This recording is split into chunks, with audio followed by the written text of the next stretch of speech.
what we think in modern America, most modern states, is that we can get what we want and need if we only come up with the right set of rules, bureaucratic structures and procedures, or the right set of incentives. And this incentive side is entirely embraced by economists and adopted from economics.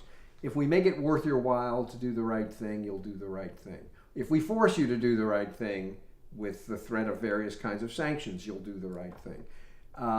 We think that in any domain of life that involves interaction between human beings, there is no set of rules and there is no set of incentives you can design that will get you what you actually want and need.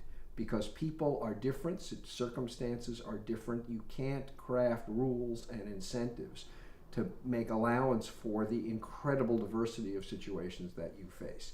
So a doctor may have a set of rules for how you diagnose cardiac disease, but the question is not just diagnosing the disease, it's also how do you get the patient to lose weight, exercise, quit smoking, and stop drinking. And there is no algorithm, there is no set of rules for that. The way you make patients partners is by having enough empathy and insight into what life looks like to them to know how to find a way in.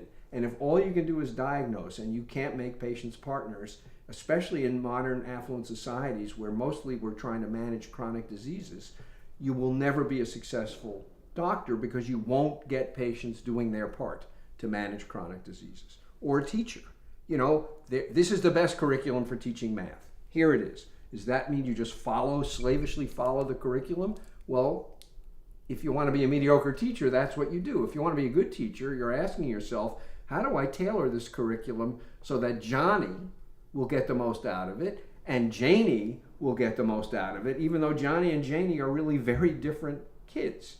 So you need to improvise around a set of standard operating procedures. And what it takes to improvise is what Aristotle, and we, of course, shamelessly borrowed, call wisdom. You need good judgment about what a particular person in a particular situation needs so that you can improvise around the rules. And incentives are an incredibly blunt instrument.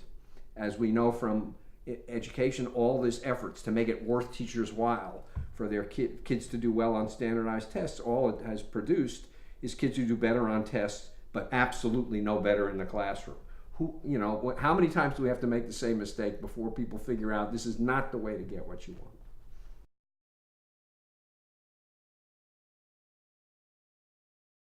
It's a great question, how do you teach wisdom? And this class that we taught for many, many years and students loved, we make it clear that the point of the class is not to teach them how to be wise. The point is to teach them why it's important to be wise. And the slogan that we have is wisdom is learned, but it can't be taught. And what we mean by that is that the way you become wise is by having experience.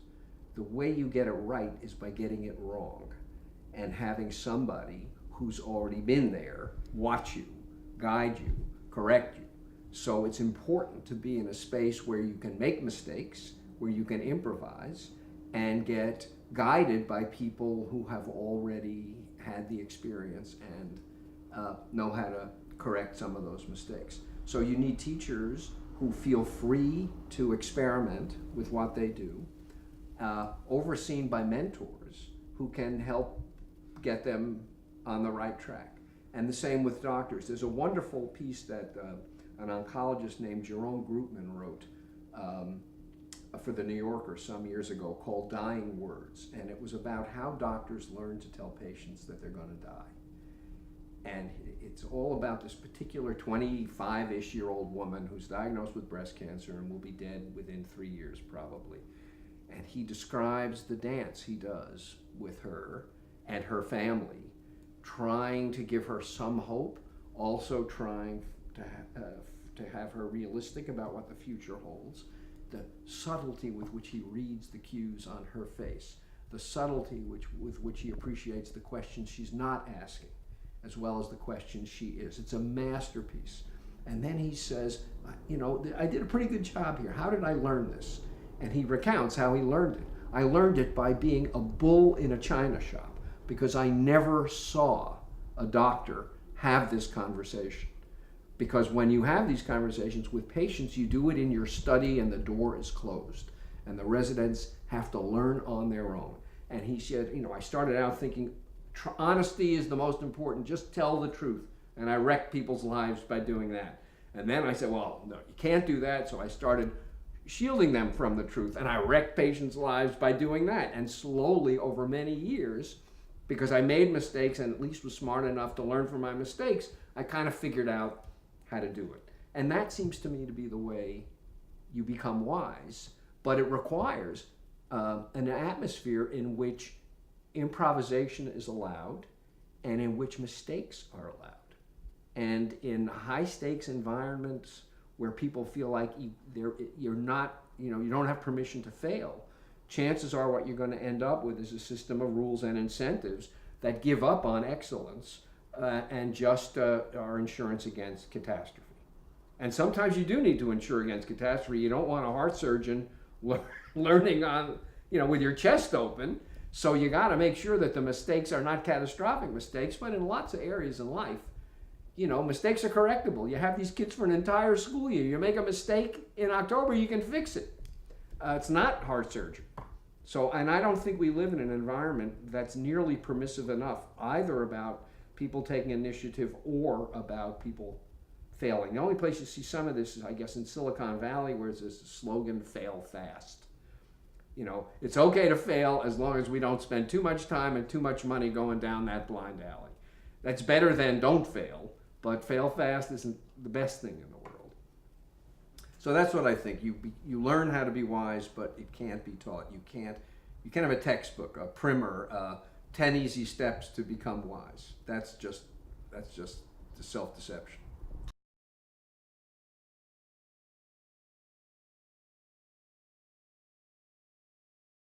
Well, we start out teaching the class.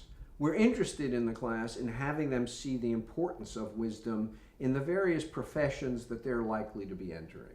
So why do you need it in medicine? Why do you need it in law? Why do you need it in education? Why do you need it as a judge? Why do you need it as a parent? Why do you need it as a spouse? Well, they don't know any of these things yet. So we decide to start with something they already think they're experts about. Why do you need it as a friend?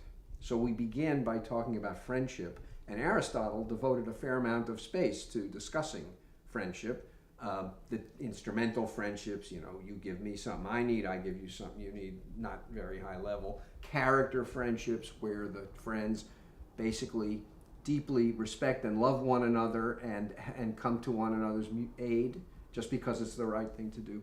So, they spend 2 weeks thinking about and talking about friendship, and they come to see the importance of what, of course, they do quite naturally because they have friends. They know, we think about this question. Your friend calls you up, she's getting dressed to go to a wedding, and she wants you to come by and see how she looks. So you come by, and she opens the door, and she's in the wedding dress, and she does a little pirouette, and she says, how do I look? And actually you think she doesn't look good at all. What do you do? And this seems like a no-brainer to the kids. They say, well, friendship has to be based on honesty and trust. You tell her the truth. And then it starts to, really? Is that always the right thing to do? Does it depend maybe on, does she have an alternative? Does it depend maybe on, is her self-confidence so fragile that hearing that even though she obviously thinks she looks great, you don't think she looks great is going to shatter her self-confidence? Maybe this is the right time not to tell the truth. So they realize that the rule they have in their heads it doesn't do the job, and thankfully for them, it's not a rule that they actually follow in everyday life because they know all these things. So I think it's incredibly successful way to start because it really shows them, A, they already know something about this, and how, B, it's really important to get this right. And now when we talk about careers where they don't really have experience, they're very, very eager to see what's the difference between a wise doctor and an unwise doctor, a wise teacher. So it gives them a set of lenses that they then use to interpret things that they don't have as much familiarity with.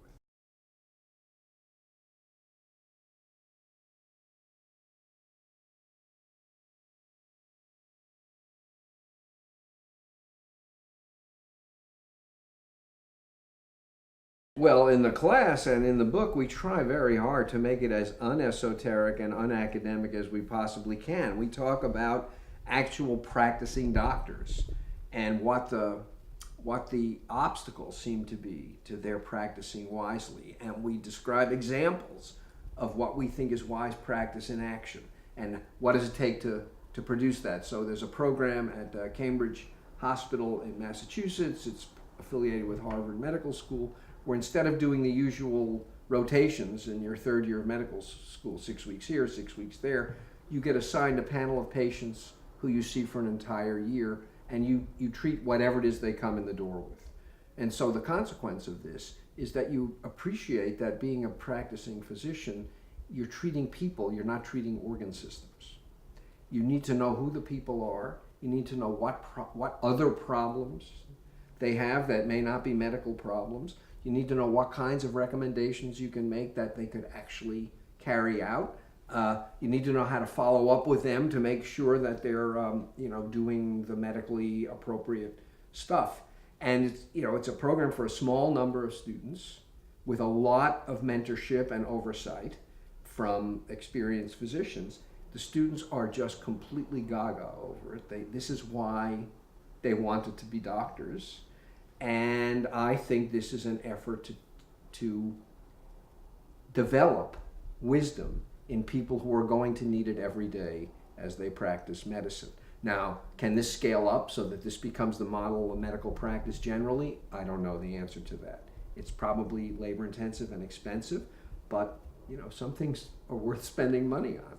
In law schools, the thing that the law students like the best are the clinics, where you are actually trying to solve real problems that real people have.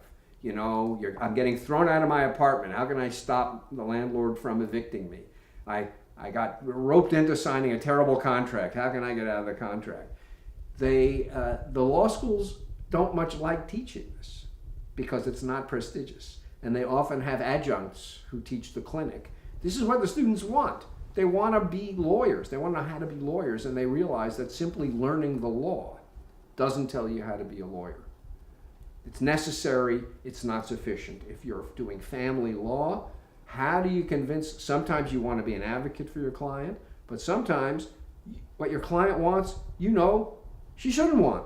It's not worth it. You're so angry at your husband that you want to just suck everything out of him to get even for the way he mistreated you.